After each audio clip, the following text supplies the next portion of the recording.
Hello, this is Chef John from foodwishes.com with Cronuts, Part 2. The frying, the eating, and the analyzing. That's right, I don't know about you, but I cannot wait to see how this turns out. So here we go. Previously on Cronuts. We made some cronut dough, it took a few hours. We folded it and turned it 3 times. And when our dough was done, I divided it in half. Half I actually wrapped in plastic and put in the freezer. And the other half we rolled out and cut into donut shapes. And we let that double in size, which took about an hour and 15 minutes. And now we're ready to fry and test this first batch. And to do that, you're going to need some hot oil. I'm using a little mini deep fryer. But if you don't have it, you could certainly just use a pot of oil heated to 350 degrees. And by the way, I'm using grapeseed oil for my frying, although I'm pretty sure any kind of vegetable shortening or oil will work. And once our oil has reached temperature, we're going to carefully, because we don't want to knock the air out, we're going to carefully pick up our cronuts. And we're going to drop those into the oil. I'm going to do 2 at a time. And you know what? I've always felt focusing was a totally overrated video technique. All right, but if you insist, I guess that is better. And we're simply going to fry those for between 1.5 and 2 minutes per side. I guess that would kind of depend on the exact thickness. These were fairly standard donut-sized cronuts. So for me, about 1 minute and 45 seconds per side was absolutely perfect. And you can really see after we flip these how they puff up. You have all that gas that's released by the yeast, kind of trapped in between those layers. And that's really the magic behind this kind of a pastry. And you can kind of see those striations on the side. So at this point, I was pretty excited to tear into one of these, but I couldn't. I had to fry the rest. And once those were all fried and cooled a little bit, it's time to dress them up. Now, I believe these are actually supposed to be tossed with like a cinnamon sugar and then a vanilla custard piped inside. But I'm not making any custard, and I'm not a huge fan of the cinnamon and sugar dusting. So I decided to go with just a very simple icing.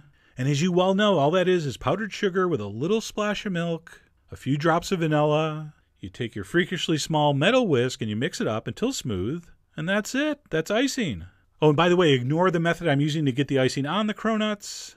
While sexy, it's not very efficient, and I actually remembered on the second batch how you're supposed to ice them. So stay tuned for that. But I went ahead and finished those up.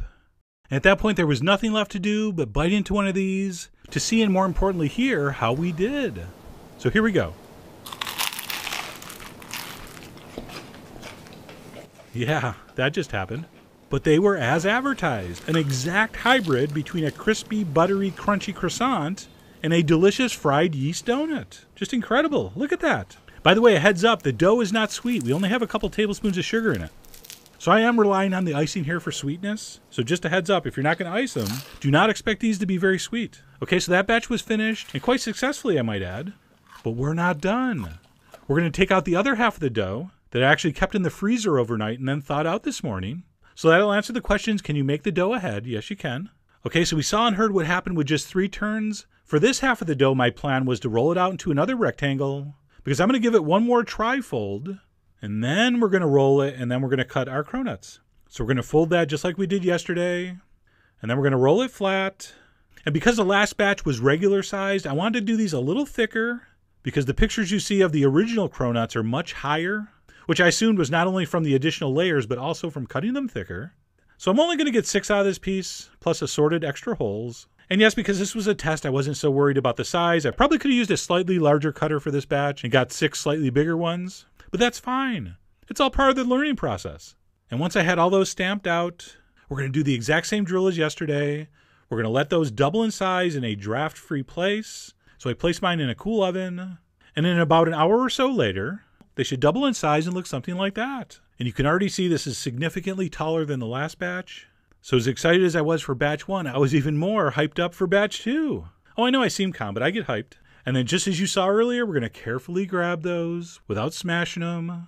We're going to place those into our preheated 350 degree oil for about 1.5 minutes to 2 minutes per side. And as you can see, these really puffed up beautifully.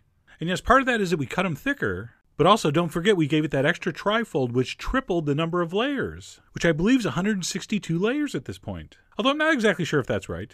I'm paid to look good, not do math. I mean, carry the one. I don't think so. So no surprise he's puffed up way higher. So I continued until that batch was cooked. I put them on the cooling rack. And then I proceeded to ice these, but instead of wasting all that time with a spoon, I just dipped the tops. I mean, that's how you're supposed to do it. And it would have been perfect, except for stupid human nature, which told me, hey, those are perfect just like that, but you know what you should do? Dip them again for no reason. So I did. I tried to double dip, which did accomplish getting more icing on there, but it also didn't make them look as good. So be warned, that's greed for you. Or is it gluttony? Probably a combination of both. But anyway, once those were iced and cooled to room temperature, it was time for taste test number 2. So let's watch and listen.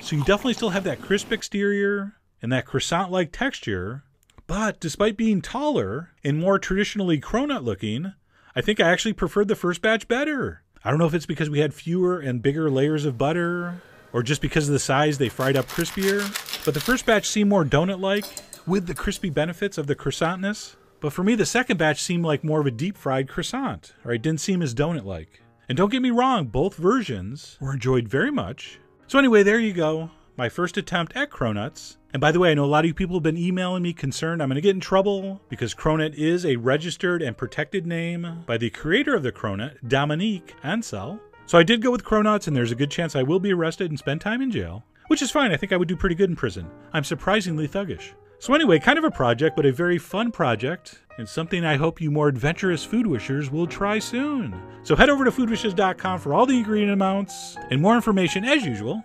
And as always, enjoy.